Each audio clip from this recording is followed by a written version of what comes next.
নৃশংস অত্যাচার, তারপর খুন। প্রথমে নাবালিকার হাত পা বেঁধে মদ্যপান, মাথায় ভারী বস্তু দিয়ে আঘাত করা হয়, জীবন্ত অবস্থায় বস্তায় ভরে পুকুরে ফেলা হয়। নাবালিকার গোপনাঙ্গে একাধিক আঘাতের চিহ্ন। এই ঘটনার বিবরণ শুনলে শিউরে উঠতে হয়। বারুইপুরে এই নৃশংসতা, নাবালিকাকে নৃশংস অত্যাচারের পর খুন। আর এই নৃশংসতায় যেই ভারতীয় ন্যায় সংহিতায় যেই ধারায় মামলা করা হয়েছে আপনারা দেখছেন, তার গ্রাফিক্যাল প্রেজেন্টেশন: ধর্ষণ 65, 70-এর 2 গণধর্ষণ, 103-এর 1 খুন। বারুইপুরের নৃশংসতা, ভারতীয় ন্যায় সংহিতায় যেই ধারাগুলো দেওয়া হয়েছে এই ঘটনায়: 238 তথ্য প্রমাণ লোপাটের অভিযোগ,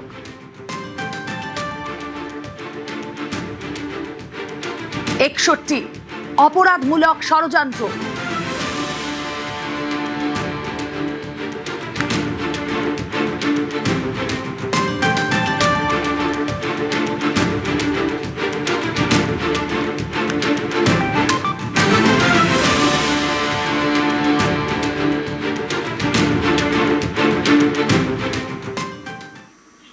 বারুইপুরে নাবালিকাকে গণধর্ষণ করে খুনের অভিযোগ। সেখানে স্থানীয় পুলিশের ভূমিকায় প্রশ্ন উঠছে। এদিকে মালদায় নাবালিকাকে যৌন নির্যাতন, আর সেখানে মৌখিক অভিযোগই অ্যাকশনে পুলিশ। ক্যানিংয়ে শ্লীলতাহানির চেষ্টার অভিযোগ, 3 ঘটনাতেই দ্রুত গ্রেফতার।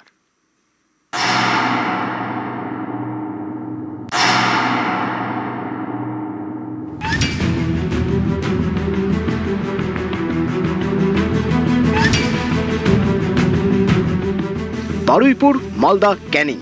অপরাধের অভিযোগ পেলেই দ্রুত অ্যাকশন। বদলের বাংলায় এখন এটাই ছবি।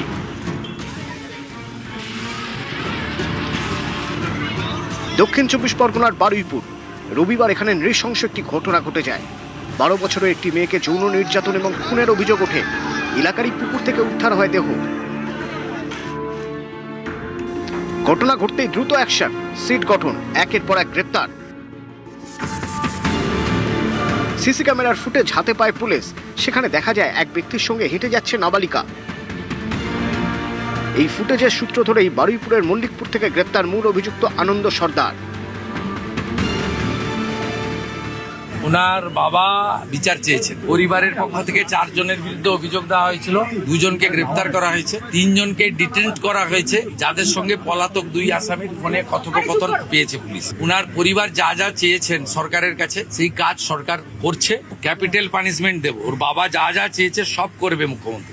সাথেই ফোনে কথা বলেছি। তো আমি খুশি যে ওনারা আমার আস্থা রেখেছেন।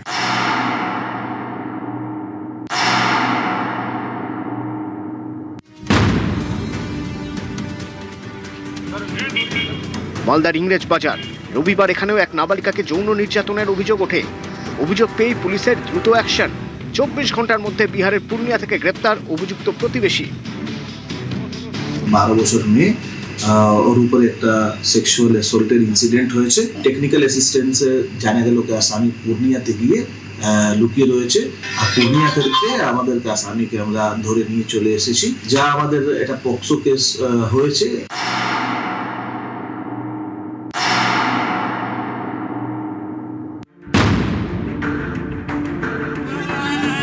দক্ষিণ 24 পরগনার ক্যানিং। রবিবার রাতে টিউশন পড়ে বাড়ি ফিরছিল ক্লাস 8-এর ছাত্রী।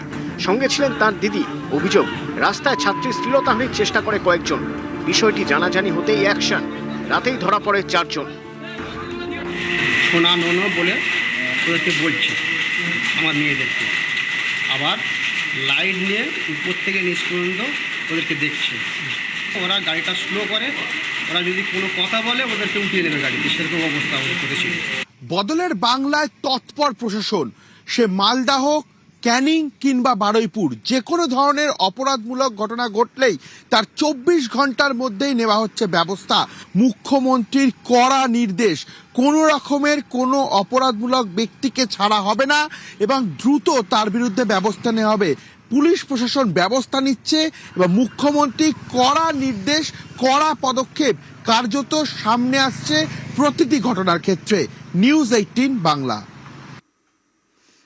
অপরাধ হলেই আলটপকা মন্তব্য, সেই দিন অতীত।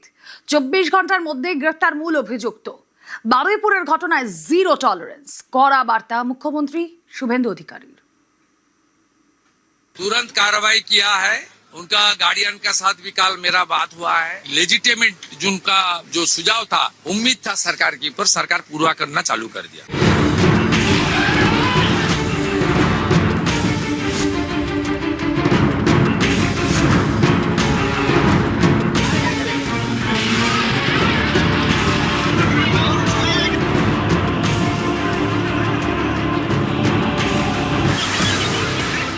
নৃশংস ঘটনা, 12 বছরের একটি মেয়ের সঙ্গে ঘৃণ্য অপরাধ। খবর প্রকাশ্যে আসা মাত্রই অ্যাকশনে সরকার, তৎপর মুখ্যমন্ত্রী, আসরে রাজ্য প্রশাসন, 24 ঘন্টায় গ্রেপ্তার মূল অভিযুক্ত।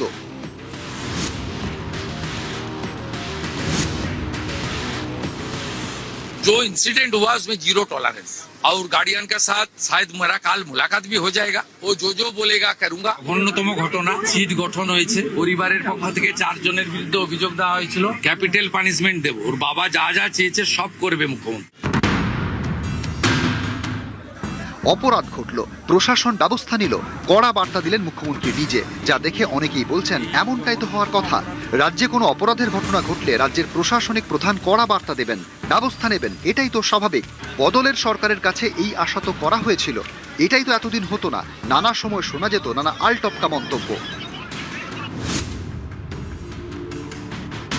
পার্ক স্ট্রিটে গণধর্ষণ, তৎকালীন মুখ্যমন্ত্রী মমতা বন্দ্যোপাধ্যায় বললেন সাজানো ঘটনা। মুখ্যমন্ত্রীর মতামতের বিরুদ্ধে গিয়ে তদন্ত চালিয়ে রাজরোষের মুখে পড়েন সে সময় লালবাজারের গোয়েন্দা প্রধান দময়ন্তী সেন। 2012 সালে কাটোয়াগামী ট্রেনে এক গৃহবধূকে ধর্ষণের অভিযোগ ওঠে। এ নিয়ে তৎকালীন মুখ্যমন্ত্রী মমতা বন্দ্যোপাধ্যায় বলেছিলেন ওই মহিলার পরিবার সিপিআইএম করে। কামদুনি গণধর্ষণের পর শোনা গিয়েছিল ছোট ঘটনার তত্ত্ব। এত 10 কোটি লোক, কোথাও যদি ছোট একটা ঘটনা ঘটেও সেটাকে আমরা সমর্থন করি না, নিন্দনীয় আমি সবসময় করি। সন্দেশখালী কি করে টাকা দিয়ে সাজানো হয়েছিল। হাঁসখালি গণধর্ষণ কাণ্ডের পর মমতা বন্দ্যোপাধ্যায় মন্তব্য করেছিলেন ঘটনাটা খারাপ, কিন্তু ছেলেটার সঙ্গে অ্যাফেয়ার ছিল। দুর্গাপুরে মেডিকেল ছাত্রীকে গণধর্ষণের অভিযোগ, এক্ষেত্রে তৎকালীন মুখ্যমন্ত্রী যা বলেছিলেন তাতেও বিতর্কের ঝড় ওঠে। How they came out in the night at 12:30 and especially the girl child at night time, they should not be allowed to come out in the outside. I don't care that. এসব দেখে অনেকেই প্রশ্ন তুলতেন, খোদ রাজ্যের প্রশাসনিক প্রধান যদি এমন মন্তব্য করেন তাহলে আর কি তদন্ত হবে, বিচারই বা কি করে মিলবে। আরজিকর, কসবা ল কলেজের ক্ষেত্রে তো তদন্ত ধামাচাপা দেওয়ার অভিযোগ উঠেছিল মমতা বন্দ্যোপাধ্যায়ের প্রশাসনের বিরুদ্ধে। পুলিশ को काम करने के लिए इजाजत नहीं था। প্রাক্তন মুখ্যমন্ত্রী যিনি ছিলেন তিনি যদি আমার মেয়ের বিচারে এখনকার যিনি মুখ্যমন্ত্রী তার মতো তৎপর হতেন, আমি তো ন্যায় পেয়ে যেতাম, বিচার পেয়ে যেতাম। तमन्ना का परिवार है, उनको तो इंसाफ पिछले सरकार नहीं दिया है। वो तो सीपीएम का आदमी है। हम लोग तमन्ना को, तेरा आदमी को तुरंत गिरफ्तार कर दिया। আমার তামান্নার বয়সের ওই মেয়েটা 24 ঘন্টার মধ্যে যে 3 জন গ্রেপ্তার হয়েছে তার জন্য মুখ্যমন্ত্রীকে অসংখ্য ধন্যবাদ, অসংখ্য শুভেচ্ছা জানাই। টিএমসি সরকার থাকতো তাহলে এই 3 জন গ্রেপ্তার হতো না। বদলের বাংলায় এবার বদলে যাওয়া ছবি। এমন অপরাধ হলে মুখ্যমন্ত্রী আলটপকা মন্তব্য করেন না, কড়া বার্তা দেন, প্রশাসন ময়দানে নামে, 24 ঘন্টায় অ্যাকশন নেওয়া হয়, গ্রেপ্তার হয় মূল অভিযুক্ত। নিউজ 18 বাংলা। जो इंसिडेंट हुआ उसमें जीरो टॉलरेंस।